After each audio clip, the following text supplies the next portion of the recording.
¿Cómo está esa banda sumillosa? Muchas bendiciones, saludos a todos.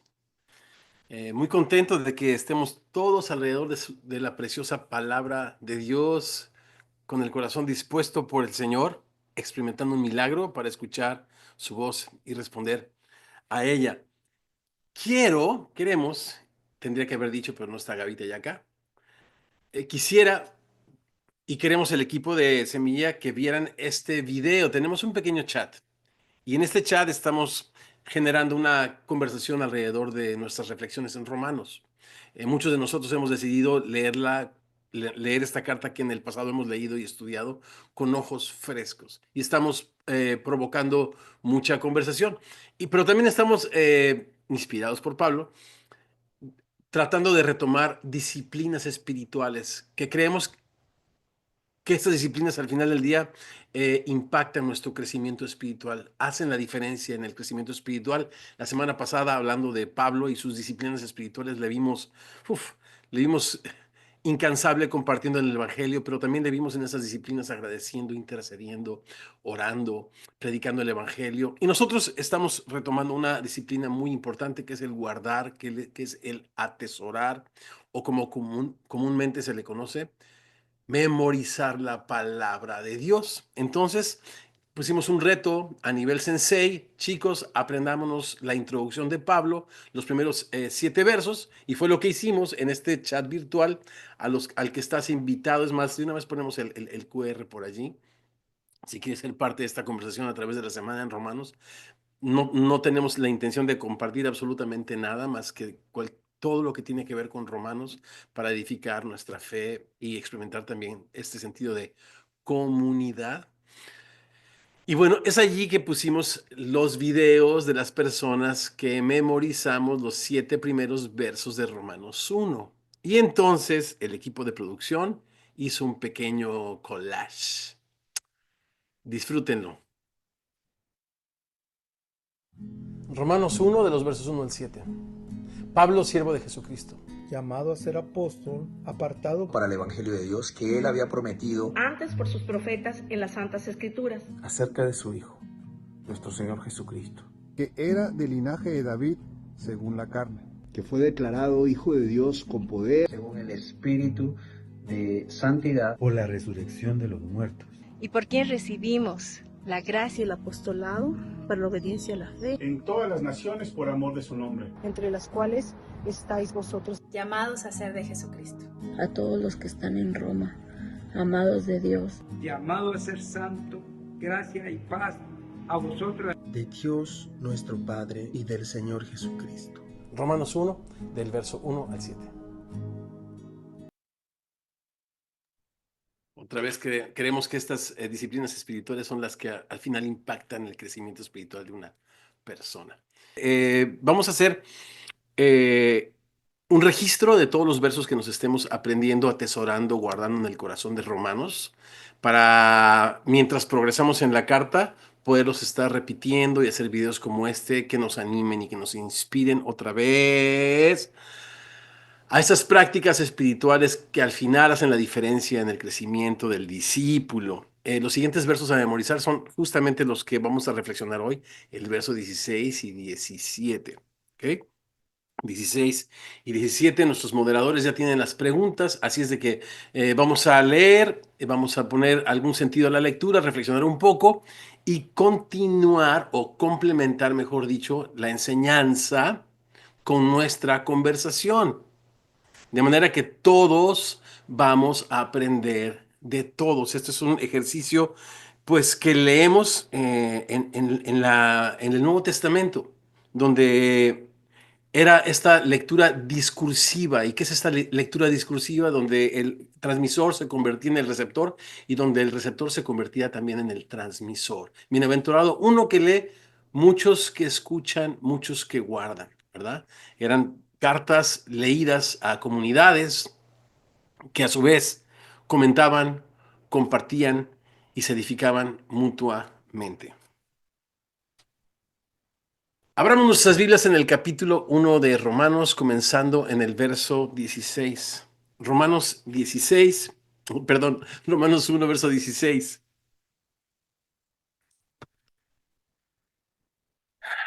Les invito a que me acompañen en esta lectura y en esta palabra de oración. Porque no me avergüenzo del Evangelio, porque es poder de Dios para salvación a todo aquel que cree. Al judío primeramente y también al griego. Porque en el Evangelio la justicia de Dios se revela por fe y para fe. Como está escrito, mas el justo por la fe vivirá. Oramos. Señor hermoso,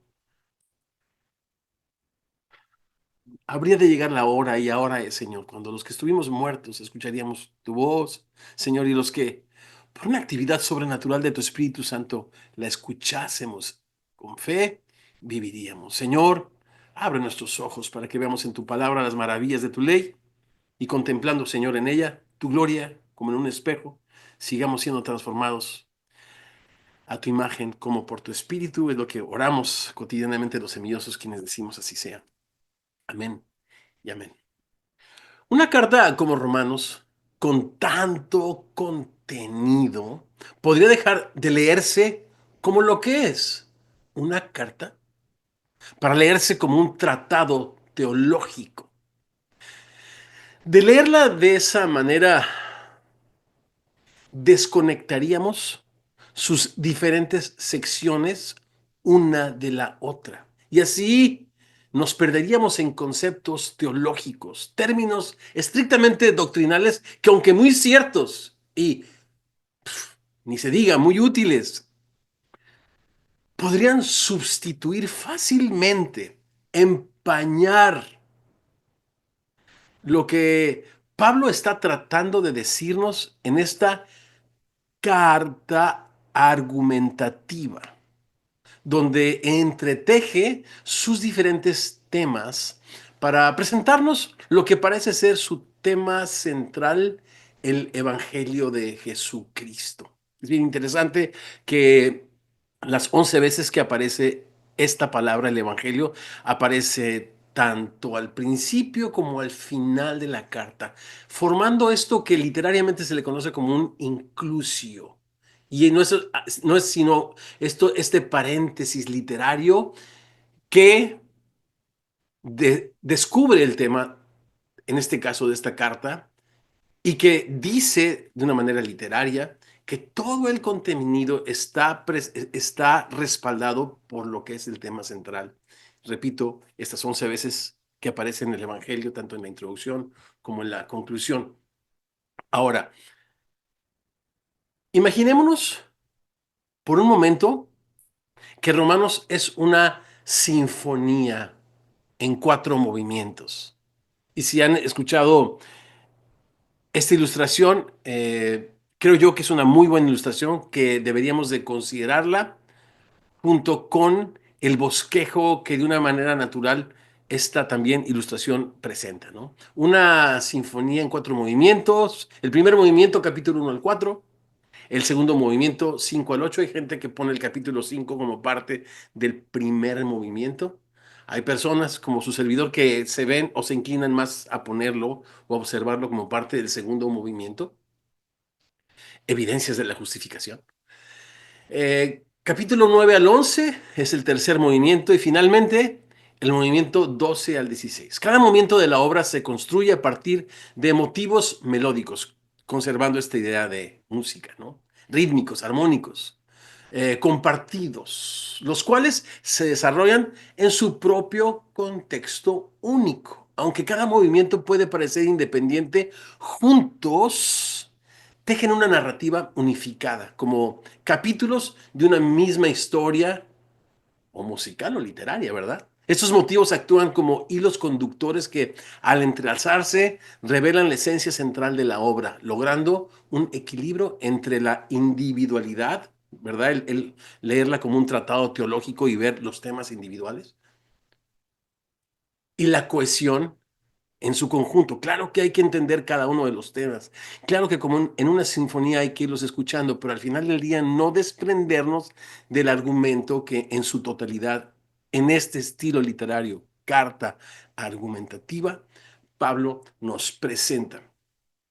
Es importante que mientras avanzamos en nuestra lectura y reflexión vayamos notando estos temas que se extienden y se amplían en cada una de las secciones, siendo al parecer, repito, el Evangelio ese motivo central o telón de fondo de donde se desprenden todos estos importantísimos temas que sustentan la argumentación de Pablo. A ese tema central dentro de una carta argumentativa, repito, y perdón que sea reiterativo, como es este, este género literario, se le conoce como tesis. Tesis no es sino la proposición central o el argumento principal que Pablo defenderá y desarrollará a lo largo de la carta. En este caso, su tesis se encuentra justo en estos dos versos que acabamos de leer y que estamos a punto de reflexionar y conversar. Versos 16 y 17. Conozcamos esta tesis y reflexionemos en ella al considerar lo que el Evangelio es. Es así como titulé esta pequeña reflexión. El Evangelio es, en primer lugar, poder de Dios, verso 16, primera parte. El Evangelio es salvación, verso 16, segunda parte. El Evangelio es para todos, verso 16, tercera parte. Y finalmente el Evangelio es o revela la justicia de Dios, verso 17. El verso 16, la primera parte, leemos porque no me avergüenzo del Evangelio. Y esa es la primera parte, porque es poder de Dios para salvación a todo aquel que crea. Al judío primeramente y también al griego. Es interesante considerar este conector. ¿Por qué? Está conectándonos directamente con el contexto anterior. Nos está presentando una razón por la cual nos avergüenza del Evangelio. En el verso 3 se nos dice que ha querido tener un próspero viaje para ir y conocer esta iglesia que él no plantó, a un lugar que no ha visitado, por razones que ya platicamos y que presentó en esta acción de gracias después de su introducción. Pero él había sido estorbado por exceso de trabajo, pero una vez, literalmente, que llenó toda Asia del Evangelio, pues se fue el estorbo y entonces él está seguro que por la voluntad de Dios irá a Roma a predicar el Evangelio. Porque dice él, deudor soy a griegos y a no griegos, a sabios y a no sabios, soy deudor. Así que, en cuanto a mí, estoy pronto para ir y anunciarles las buenas nuevas también a ustedes que están en Roma. Y entonces estos versos que son la tesis, repito, del argumento que él desarrollará a través de toda la carta, nos dan la razón o está dándonos una razón porque está presto y porque él es un deudor para predicar el Evangelio. Y lo primero que nos dice es esto, que es el poder de Dios. No me avergüenzo del Evangelio porque es poder de Dios. Ahora, la primera pregunta es, ¿y por qué habría de avergonzarse? En el mundo alrededor del Mediterráneo, donde y en la época que Pablo vivía, el honor y la vergüenza, y en algunas culturas alrededor del Mediterráneo hasta el día de hoy, son cuestiones esenciales que tienen que ver con la integridad, con la identidad de una persona. Por lo que la pregunta no era, o no podría ser si te glorías o no te glorías en algo, o te avergüenzas o no te avergüenzas, sino cuál es el objeto de tu gloria o de tu vergüenza.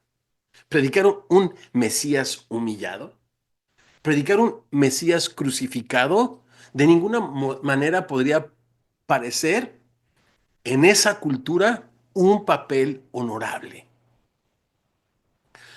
Pablo es muy consciente de esa realidad, particularmente en el mundo griego, por lo que escribe a aquellos que estaban en Grecia, a los corintios, las siguientes palabras en su primera carta, en los versos 18 al 25. Porque la palabra de la cruz es locura a los que se pierden, pero a los que se salvan, esto es a nosotros. Es poder de Dios, es poder de Dios, pues está escrito, destruiré la sabiduría de los sabios y desecharé el entendimiento de los entendidos. ¿Dónde está el sabio? ¿Dónde está el escriba? ¿Dónde está el disputador de este siglo? ¿No ha enloquecido Dios la sabiduría del mundo?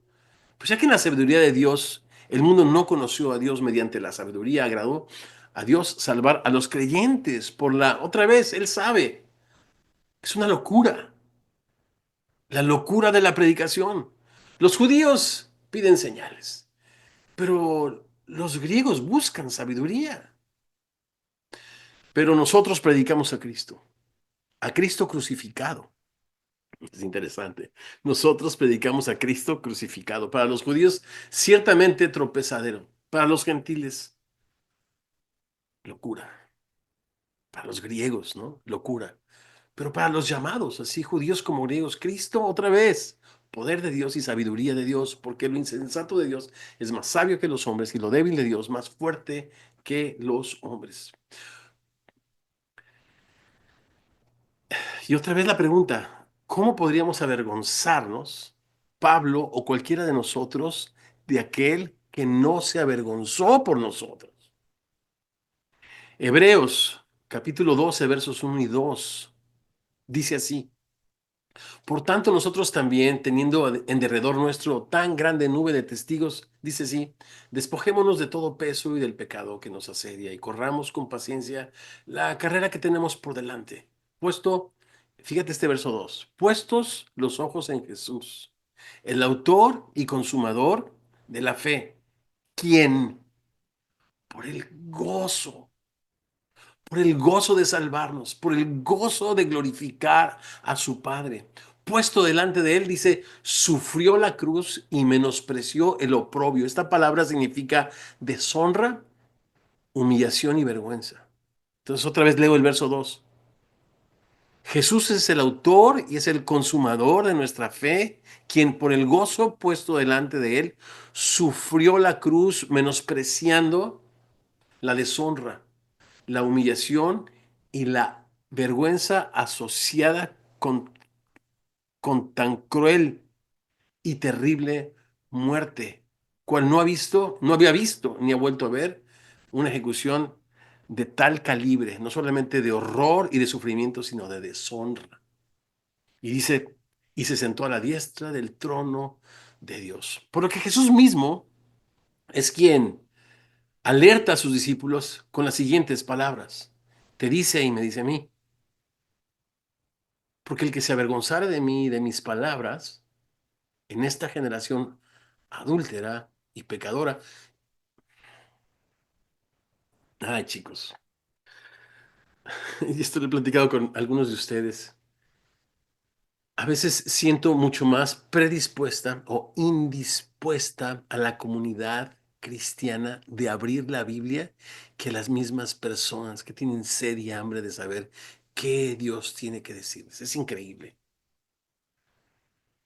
Porque el que se avergonzare de mí, de mis palabras en esta generación adúltera y pecadora, el Hijo del Hombre se avergonzará también de él cuando venga en la gloria del Padre con los ángeles de Dios. Esto está en Marcos capítulo 8, verso 38.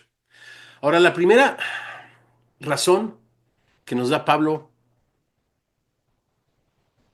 por la cual él no se avergüenza del Evangelio es que es lo que le dijo a los Corintios. Es poder de Dios. Y la palabra poder es la palabra dunamis, de donde viene esta palabra dinamita, la misma palabra que Pablo usó para describir cómo la resurrección de Jesús, llevada a cabo por el Espíritu de Santidad, una manera diferente a referirse al Espíritu Santo. Es interesante cómo en Romanos el Espíritu Santo y la resurrección están asociados tanto en el capítulo 8 como en la introducción. Llevada a cabo por el Espíritu de Santidad, puso de manifiesto que Jesucristo es el Hijo de Dios. No le declaró como tal, siempre fue. Jesús es el mismo ayer, hoy y por los siglos, pero la resurrección puso en evidencia con claridad que Jesús es el Hijo de Dios. Y algo interesante a considerar es, pues esto. Él no solamente sabe que el Evangelio porta el poder de Dios, sino que él lo experimentó, ¿se acuerdan? Cuando Jesús se reveló a su vida yendo de camino a Damasco, respirando amenazas en contra de los discípulos, y Jesús se reveló con un gran resplandor de luz del cielo a mediodía, que era mucho más brillante que la luz del mediodía, se cae del caballo, tiene una visión Pablo y pregunta, ¿quién eres, Señor? ¿Y qué quieres que yo haga? Y es ahí donde Jesús se revela su vida. Y es Pablo respondiendo a esa revelación y esa fe que Dios le dio acerca de su gracia, de su salvación y de su amor, que él experimentó una transformación impresionante. Por lo que el Evangelio no es una filosofía, entre muchas más filosofías, un credo, argumentos filosóficos, es poder de Dios. Dice acá, para salvación. El Evangelio es, en segundo lugar, salvación. Otra vez, no me avergüenzo del Evangelio. Sirve que lo repita porque es el siguiente texto que nos vamos a memorizar. Algunos ya hemos estado trabajando en él. Porque es poder de Dios para salvación a todo aquel que cree. El Evangelio es salvación a todo aquel que cree. Eh, el tema de la salvación es un tema central en Romanos. Estaba pensando hacer una transcripción de todos los versos que hablen de la salvación en Romanos, y sí son bastantes y sí están por todas partes. Repito, el tema de la salvación es un tema central en Romanos.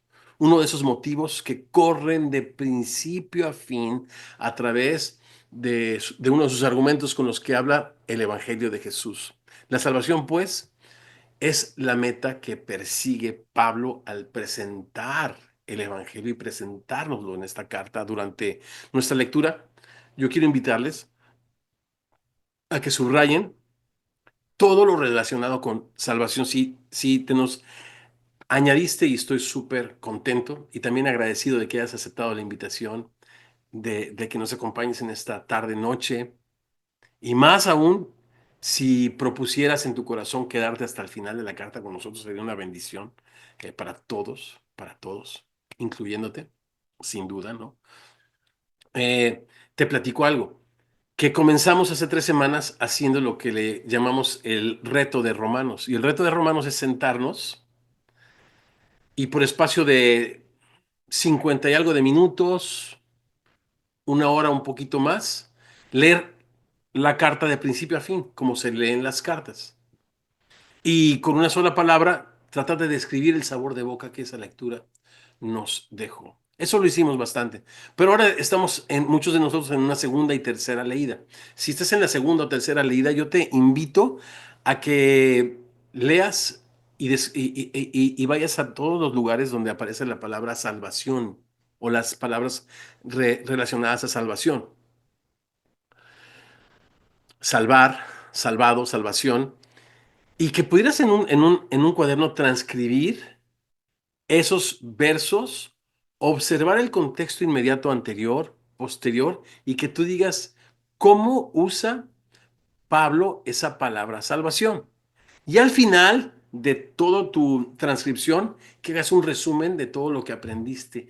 Tendrás una descripción de diccionario expositivo hecha por ti, dirigida por el Espíritu Santo acerca de lo que la salvación en el libro de Romanos significa. Por ahora decimos que es un tema central y que es un tema mucho más grande de lo que podamos entender. Y pensé, no está de más, nunca está de más partir de lo que Jesús, nuestro Salvador, nos anunció y nos enseñó acerca de este tema. El Hijo del Hombre, dijo Jesús, vino a buscar y a salvar lo que se había perdido. De hecho, Jesús justamente fue anunciado por el ángel con este nombre porque él vendría a salvar a su pueblo del verdadero verdugo de su pueblo, no el imperio romano, sino el pecado. Él salvará a su pueblo de sus pecados. Marcos 10:45 nos dice, porque el Hijo del Hombre no vino para ser servido, sino para servir y para dar su vida en rescate para salvación de nosotros. Jesús es quien vino a salvar a su pueblo, repito, de este verdugo. Y por supuesto que a través de Romanos vamos a entender un poco más, no solamente a qué se refiere, sino cuáles son los aspectos y las implicaciones de este evento maravilloso de pasar de muerte a vida y ser salvo del pecado y de la muerte por la gracia de Dios a través de la fe. A todo aquel que cree, no tienes que merecerla, solo creer. A todo aquel que cree, No tienes que ganarla, solo creer. Todo aquel que cree, no podrás alcanzarla, solo creer. Se me hace muy interesante que en esta tesis deja muy en claro y lo repite varias veces y lo vamos a ver un poco más en el verso 17, que esta salvación que Jesús vino a ofrecer es para todo aquel que cree, es inclusiva, es gratuita y es para todos. El Evangelio es el poder de Dios, el Evangelio es salvación, el Evangelio es para todos. Verso 16, la tercera parte. Yo lo leo y mientras lo vamos practicando. Porque no me avergüenzo del Evangelio, porque es poder de Dios para salvación a todo aquel que cree, al judío primeramente y también al griego. Esta parte es más interesante.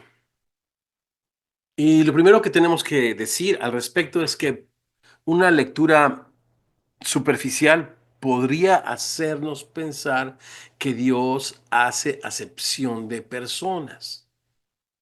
Y va a ser muy interesante que estemos por nosotros mismos comprobando lo que el Espíritu Santo inspiró a Pablo a escribir en esta maravillosa carta. Porque ahí vamos a entender bastante del papel de Israel en el drama de la redención, que no comenzó en la cruz, sino que fue anunciado. Comencé a leer Génesis. Y esto en el principio Dios creó los cielos y la tierra estaba desordenada y vacía, y ves un caos, y ves allí ya una trama desarrollándose. Y lo que hemos estado enfatizando, que Jesús fue destinado desde antes de la fundación del mundo. Y por supuesto que en este drama de redención, Israel tiene un papel, pero no podemos abandonar el principio bíblico que dice Dios no hace acepción de personas. Y si no hace Dios acepción de personas, ¿por qué primeramente a los judíos y después a los griegos, gentiles y a todo el mundo? Bueno, pues por un orden histórico. Dios escoge al pueblo de Israel con el cual establecer un pacto, rebelarse y al cual constituir como su reino de sacerdotes que sirvieran por sus intereses o representando sus intereses y fuesen una bendición a todos los pueblos del derredor. Israel, perdónenme, olvidó, defraudó, echó tras sus espaldas ese pacto. Y el Señor en el nuevo pacto está constituyéndonos este pueblo precioso, este reino de sacerdotes, para cumplir con lo que originalmente siempre fue su plan, darse a conocer, llenar toda la tierra de su conocimiento. Pero acá debemos de leer que Israel aparece por un orden histórico, pero nunca por una preferencia, porque Dios no hace acepción de personas. Claro que en los capítulos 9 desde el capítulo 3 empezaremos, pero en el capítulo 9 al 11 estaremos muy instalados en entonces cuál es la ventaja que tiene Israel, la vamos a platicar, pero no se entiende nunca que Dios en este caso tiene favoritos, ¿no? O que está hablando de clasificaciones. Uy, es para todo aquel que cree. De tal manera amó Dios al mundo entero que entregó a su Hijo unigénito, para que todo aquel que en él cree no se pierda, mas tenga vida eterna. Ahora, se me hace muy interesante este verso porque la lectura tradicional de Mateo número 1, ya la comentamos, es leerlo como un tratado teológico y entonces empañar la argumentación y el discurso que Pablo nos quiere presentar en su carta a través de todos estos importantes pilares doctrinales, útiles, verdaderos. Pero parece ser que Romanos dice más que solo con ese mayúscula. No estoy minimizando estos pilares doctrinales. A lo que quiero ir es a la lectura horizontal. Leer Romanos como una lectura vertical. Romanos se trata acerca de Dios, de mí y de mi salvación. Es una lectura muy corta. No me avergüenzo del Evangelio porque es poder de Dios para salvación a todo aquel que cree, primeramente al judío, pero también al griego. Esto es la lectura horizontal. Sí, poder de Dios para salvación a todo aquel que cree, primeramente al judío y al griego. Hay una lectura horizontal que no podemos dejar de ver. Y entonces, bueno, pues estemos pendientes porque de allí, de allí es que se desprende la idea de que Pablo se siente en deuda para los gentiles. Parece ser que Pablo mismo no se expone como alguien que ha sido salvado del mundo, sino todo lo contrario, es alguien que ha sido salvado para el mundo. Él era un fariseo que era apartado de los gentiles, pero en la introducción se nos dice que, o nos dice Pablo, que él ha sido apartado para el evangelio de Dios, esto es, para los gentiles. Hay una lectura horizontal del evangelio. Hay muchas personas muy diferentes a nosotros, creyentes en Cristo, eh, que no tienen fe, esperanza y a Cristo en este mundo. Muchos de nosotros muy cercanos a nosotros. Los que estamos en Estados Unidos estamos viendo cómo la comunidad, no solamente latina, sino las minorías, están en literalmente terror por las disposiciones migratorias. Y si nosotros hiciésemos una lectura solamente vertical, bueno, pues ya Dios tendrá su momento para cada quien, para revelarse a cada persona. No, pero hay una lectura horizontal de dónde somos para predicar, anunciar, reflejar, vivir el Evangelio de Cristo. Lo digo porque necesitamos estar apercibidos de esto. Los que estamos haciendo nuestro devocional en Romanos, los que vamos a hacer el Romanos Challenge, los que tenemos, yo voy por mi quinta lectura ahora de Romanos, estoy en mi devocional con Gavita, pero también estoy en mi lectura de Romanos, quiero aventarme en los próximos, no sé, semanas o meses, por lo menos unas 16 lecturas, una por capítulo, ¿no? Para sentirme un poco familiarizado con esta argumentación, ¿verdad? Estemos pendientes, pues, de esto que es para todos, que es inclusivo, que no tiene que ver con clasificaciones, que es una lectura horizontal que incluye a todos. Y al final del día, en cuarto lugar, quiero decir, el Evangelio es la justicia de Dios, o revela la justicia de Dios, verso 17. ¿Lo leemos? Porque en el Evangelio, la justicia de Dios se revela por fe y para fe. Como está escrito, más el justo por la fe vivirá. Es increíble todo lo que se ha escrito acerca de Romanos. Tanto, tanto, tanto, es increíble. Y bueno, los ojos de los eruditos y de los comentaristas y de los líderes de las diferentes alas cristianas, bíblicas, están centrados en esta tesis, porque en esta tesis es donde se sustenta toda su argumentación, ¿no? El Evangelio, en el Evangelio, la justicia de Dios se revela por fe y para fe. Y bueno, algunas cositas en las cuales pensar, algunas claves para continuar nuestra lectura y reflexión antes de conversar. Y una de ellas es que las buenas noticias del Evangelio no vienen solamente de parte de Dios, sino tratan acerca de Dios. Él es el tema central. Como Apocalipsis, ¿verdad? No solamente es la revelación que vino por medio de Jesús a un ángel y del ángel a Juan, sino es la revelación de Jesús. Jesús es el medio y el objeto. Pues aquí, igual, en el Evangelio no solamente Dios es el originador de las buenas noticias, sino también el objeto de ellas y de su justicia. En el Evangelio se revela la justicia de Dios por fe y para fe. Y esto de la justicia de Dios también es un tema, pues que tiene una horizontalidad muy importante. No solamente trata con la justicia de Dios, esto es, esta que es atribuida y a lo cual Pablo va a dedicar algunos de los primeros capítulos.